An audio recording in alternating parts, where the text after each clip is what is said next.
Voy a compartir mi pantalla.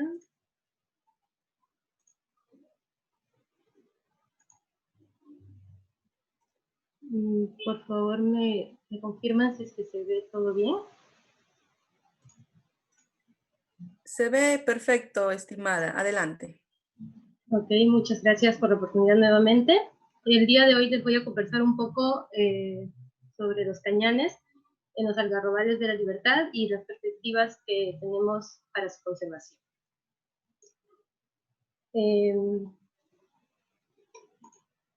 Bueno, en primer lugar, comentarles sobre el género Dicrodon. Es al que pertenecen estas lagartijas que nosotros llamamos cañanes comúnmente. Este género Dicrodon pertenece a la familia Teide y se encuentra distribuido al oeste de los Andes, en ambientes áridos del sur de Ecuador y de la costa peruana. En nuestro país, esto corresponde a las 12 ecorregiones bosque seco ecuatorial y desierto del Pacífico. Comprende dos grandes grupos que comúnmente llamamos cañanes y borregones. Los borregones, su nombre científico es Dicrodon heterolepis, tienen una distribución más amplia que incluso en varias zonas coincide con la de sus otros compañeros del género, y está restringido a territorio nacional, teniendo su límite más al sur en la ciudad de Ica, o en el departamento de Ica, disculpe. En cuanto a los cañanes, contamos, o comúnmente se conocen dos especies, que son Dicrodon holmbergi, que ya hemos oído anteriormente, cuya distribución estaría limitada a la provincia de Virú, aquí en La Libertad, por lo tanto es considerada como endémica, y también Dicrodon gutulatum, cuya distribución se extiende desde el norte de Trujillo hasta el sur de Ecuador, ¿no? Hoy día nos vamos a concentrar en estos grupos, los cañanes, sobre todo en Dicrodon holmbergi. Bueno, en cuanto a su ecología, estas lagartijas son herbívoras y se encuentran muy asociadas a las formaciones de prosopis, ¿no? Alrededor de las cuales forman o construyen sus madrigueras, y estos árboles constituyen su principal fuente de alimento, que consiste básicamente en los brotes tiernos o en pequeñas vainas e inflorescencias. Estas lagartijas tienen un hábito diurno, ¿no? Su actividad diaria es mayormente durante las primeras horas de la mañana hasta el mediodía, cuando empieza a hacerse más intenso el sol, se ocultan en sus madrigueras, y también poseen una mayor actividad en meses cálidos del año, ¿no? Generalmente los podemos encontrar en grandes cantidades en el verano, conforme empieza a hacerse más cálida la estación. Tienen un aspecto cultural bastante, tienen un aspecto cultural bastante relacionado con nuestra región. En el año 1957, el antropólogo Alan Holberg hizo una descripción bastante detallada de la tradición que tenían los pobladores locales del consumo de esta lagartija, ¿no? en la provincia de Virú. Él mencionó que eran lagartijas muy apreciadas por su delicado sabor y cualidades nutritivas. Y también comentó de que tenían la reputación de tener poderes afrodisíacos, ¿no? Esto último, bueno, podría estar atribuido o asociado a también las virtudes que se le atribuyen al algarrobo, y que los pobladores lo asociaban que al ser su única fuente de alimento era como que el animal transportaba estas virtudes. En esta descripción menciona que esta costumbre era básicamente familiar, ¿no? Incluso comenta de que los mismos pobladores veían con desagrado a aquellos que se dedicaban a extraer las lagartijas con fines comerciales.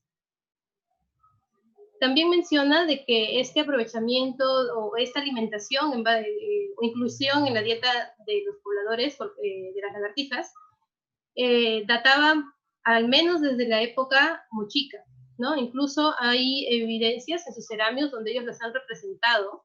Aquí tenemos dos ceramios, uno perteneciente a la colección del Museo Larco y otro el del Complejo Arqueológico El Brujo, y incluso en algunos de ellos se encuentra representada la lagartija, no sé si lo pueden observar, la lagartija junto a su vaina, el fruto característico del algarrobo. Esta inclusión en la dieta está confirmada por incluso hallazgos de restos óseos de estas lagartijas en fogones que pertenecen o que datan de la época Moche. En la actualidad, esta tradición se mantiene, aunque ya no es tan familiar, sino que también se puede observar de manera comercial, ¿no? Que es ofrecido como un platillo y también está muy restringida, puesto que en la actualidad el contexto es diferente. Estas lagartijas se encuentran amenazadas y sus poblaciones están escaseando cada vez más. El señor Holmberg, en su artículo, describe con bastante detalle cómo era la trampa tradicional para la captura de estas lagartijas. Se denominaba tambor y se colocaba generalmente alrededor de los árboles del algarrobo, de manera que cuando las lagartijas salían de sus madrigueras y tenían la intención de ir a alimentarse, quedaban atrapadas en una especie de corral, y al momento de querer huir, caminaban a lo largo de la trampa y en los extremos habían como unos rizos, ¿no? Donde ellas quedaban atrapadas. Esta trampa tradicional les daba opción a las lagartijas, algunas de ellas, de poder escapar y regresar a sus madrigueras. Y también algunas, las que eran más grandes, ¿no? Los machos más grandes o las reproductoras, incluso podían saltar por encima de la valla y lograban escapar. Sin embargo, en la actualidad, ese uso tradicional ha sido cambiado, ya casi nadie la usa, y ha sido reemplazado por el uso de huaracas o incluso a veces perdigones, pistolas de perdigones, que han aumentado la presión de caza en estas lagartijas. Como podemos ver en esta imagen, hay, digamos, un día de caza de cañanes.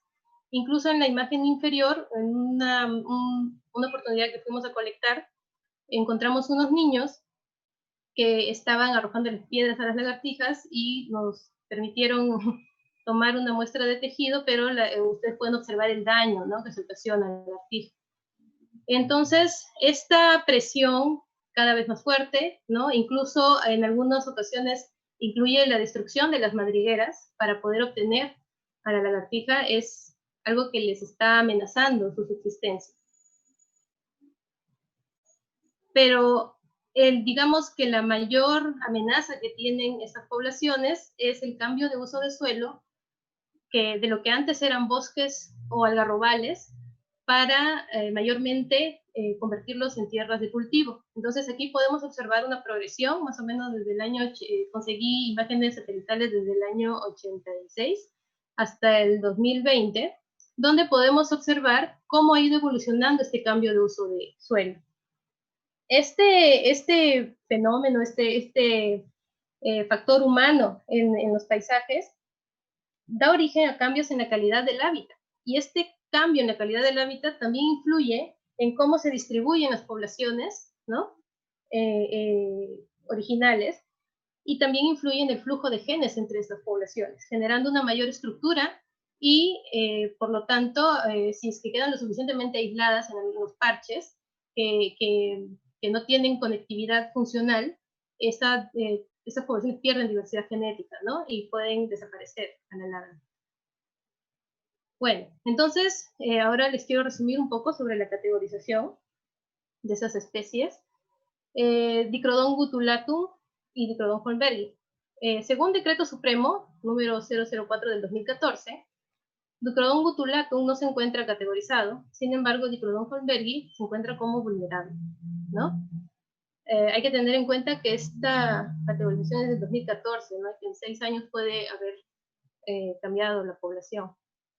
Según la lista roja de la UICN, Dichrodon gutulatum está categorizado como de preocupación menor.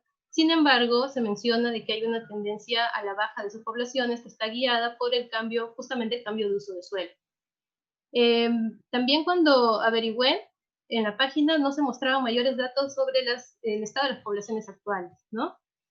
Dichrodon holmbergi, por otro lado, no está evaluada, no aparece en la lista roja. Por último, hay una ordenanza municipal, regional, que se proclamó en el año 2018 y básicamente declara de prioridad e interés regional la conservación de Dichrodon holmbergi en la región La Libertad, y también la declara como una especie patrimonio natural regional, ¿no? Y también tiene como finalidad sentar las bases para un desarrollo, un aprovechamiento sostenible de este recurso. Una cosa que me pareció interesante de esta ordenanza es de que también incluye la provincia de Pacasmayo, que albergaría poblaciones de Diplodon gutulatum, y que eso quiere decir que se tiene la intención de proteger al cañán como tal en toda la región, ¿no? Entonces, nosotros como IECO estamos apostando entrar a la genética de la conservación, y es un elemento clave porque cualquier acción o cualquier plan de conservación para que pueda tener éxito y ser efectivo tiene que estar basado en información tanto de la historia, la dinámica y la estructura de estas poblaciones, ¿no? Con información genética nosotros podemos delimitar unidades de conservación, podemos restaurar la conectividad del hábitat, ¿no? Ayudar a que esta restauración sea efectiva, porque no solo es cuestión de reforestar diferentes zonas, sino que estas zonas tengan una conectividad funcional que permita el flujo de genes de estas poblaciones. También se pueden identificar áreas o sitios prioritarios para reforestación y se pueden seleccionar poblaciones para la reintroducción en estas áreas que son reforestadas.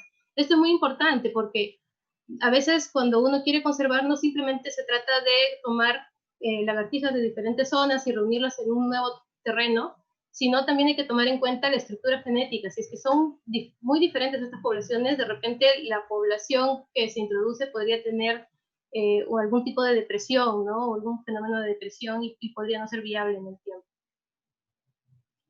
Entonces, antes de pasar a lo que es diversidad genética, nos surgió una duda, porque por mucho tiempo, según la descripción que hizo Smith en el 1957 de la especie de Diplodon holmbergi, básicamente declaró que el carácter diagnóstico para la diferenciación de ambas especies era la disposición de las escamas de las escamas escotelitos que rodean las escamas supraoculares, ¿no? En el caso de Diplodon gutulatum, este anillo está abierto, permitiendo el contacto entre la primera o la segunda supraocular con las demás escamas, y en el caso de Diplodon holmbergi, este anillo está completamente cerrado. Sin embargo, en el 2018 se realizó una tesis por el estudiante Gerardo Gutiérrez, que examinó muchos individuos depositados en museos internacionales y nacionales, ¿no? Y básicamente eso llegó a la conclusión de que este carácter diagnóstico de los escuditos que rodean los supraoculares no nos permite diferenciar inequívocamente a ambas especies, debido a que se presentaba, si bien se presentaba en un alto porcentaje de la población correspondiente a Diplodon holmbergi, no se presentaba en todos los individuos. Algunos de ellos tenían la apertura en la parte inicial. Y había un pequeño porcentaje de Diplodon gutulatum que tenían los anillos completamente cerrados. Entonces, a pesar de que él determinó de que había cierta diferencia entre los caracteres morfométricos de ambas poblaciones, declaró o propuso de que holmbergi se trataría de una subespecie de gutulatum. Entonces, con esta duda, siempre es bueno esclarecer bien la sistemática o tratar de esclarecer lo mejor posible para poder iniciar algún plan de conservación, ¿no? En ese sentido, nosotros hemos iniciado un análisis tomando, muestreando la mayor cantidad de individuos dentro de la región La Libertad, y también acudimos a la colección científica o colección herpetológica de Corvidi para que nos faciliten muestras de tejidos disponibles en su colección para individuos de Diplodon gutulatum y todos los del género Diplodon que ellos posean. Al final logramos reunir 10 individuos de Diplodon holmbergi, 11 individuos de Diplodon gutulatum y 12 individuos de Diplodon heterolepis, ¿no? Entonces, extrajimos el ADN y amplificamos para los genes mitocondriales, citocromo B y citocromo oxidasa. En total utilizamos 699 pares de bases de citocromo B y 641 pares de bases de citocromo oxidasa. Y aquí le voy a presentar una reconstrucción filogenética por máxima verosimilitud de ambos genes concatenados. ¿Y qué podemos observar? Sorprendentemente, de que si bien Dicrodon holmbergi es un grupo que está claramente definido porque todos los individuos se agrupan siempre y en todos los árboles que hemos generado, este grupo estaría dentro del linaje de Dicrodon gutulatum. Al parecer, estos dos genes, con estos marcadores que hemos utilizado, estaría, digamos, siguiendo la línea de lo observado según los caracteres morfológicos. Nosotros vamos a completar este trabajo, este todavía es el primer resultado, un resultado bastante preliminar, y lo vamos a completar con otro tipo de caracteres como son los de cariotipo y algunos de variables ambientales, para poder tener un mejor detalle de lo que está pasando dentro de estas poblaciones, ¿no? Podría ser, lo que sí está definido es de que Dicrodon holmbergi es un grupo que está bien definido, ¿no? Entonces, merece igual atención de conservación y podría tratarse de una población que se está diferenciando, está en proceso de diferenciarse de las poblaciones que están al norte. Bueno, ¿qué sigue?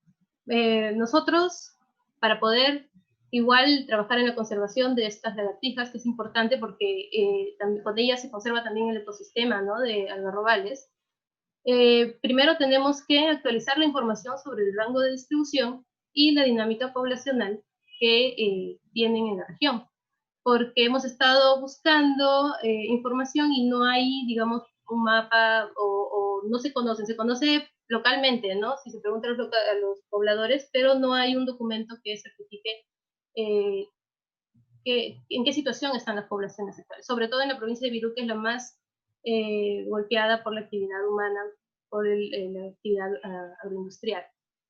Luego de ello, examinar la diversidad genética y la estructura de las poblaciones de Cañán en la provincia de Virú. También esperamos con este análisis un poco más poblacional esclarecer qué es lo que estaría sucediendo en el grupo, ¿no?, entre los Dicrodon gutulatum y holmbergis, para tener una idea de qué procesos se están llevando ahí y cómo es de que la fragmentación del hábitat está influenciando a estas poblaciones, ¿no?, o las está afectando. Y bueno, eso es todo. Quisiera agradecer al equipo de IECO, que siempre nos están apoyando, y también una mención muy especial a mi alma mater, la Universidad Nacional de Trujillo, que siempre me ha facilitado las instalaciones y me ha apoyado bastante para la elaboración de la parte del laboratorio y la obtención de las secuencias.